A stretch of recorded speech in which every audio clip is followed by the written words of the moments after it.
السلام علیکم dear student, ہم کر رہے ہیں 9th کلاس پاکستانی چیپٹر 2 تحریک پاکستان کا قیام، اور آج کا ہمارا امپورٹنٹ ٹاپک ہے کرپس مشن 1942۔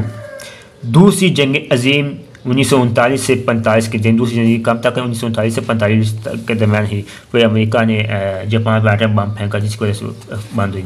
1942 میں حکومت برطانیہ نے سٹفورڈ کرپس کو ہندوستان بھیجا، جس نے تمام سیاسی پارٹیوں کو چند نکات پر متفق کرنے کی کوشش کی مگر ناکام رہا۔ کرپس مشن کی تجاویز۔ کرپس مشن نے درج ذیل تجاویز پیش کی۔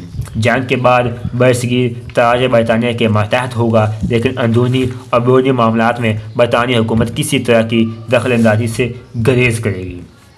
دفاع، امور خارجہ، مواصلات وغیرہ سمیت تمام شعبے ہندوستانیوں کے سپرد کر دیے جائیں گے۔ آئین سازی کے لیے ایک مرکزی اسمبلی منتخب کی جائے گی، جس کے چناؤ کا اختیار صوبائی قانون ساز اسمبلیوں کے ارکان کو حاصل ہوگا۔ آئین مکمل ہو گیا تو اسے ہر صوبے کی توثیق کے لیے بھیجا جائے گا۔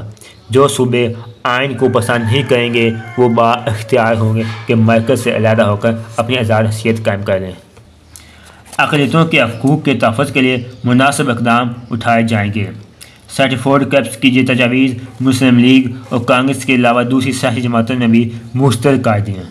مسلمانوں کا مطالبہ صرف علیحدہ مملکت کا حصول رہا، جس کو کانگریس ماننے کے لیے تیار نہ تھی، جس کے لیے مسلمانوں کو اپنی جدوجہد تیز کرنی پڑی۔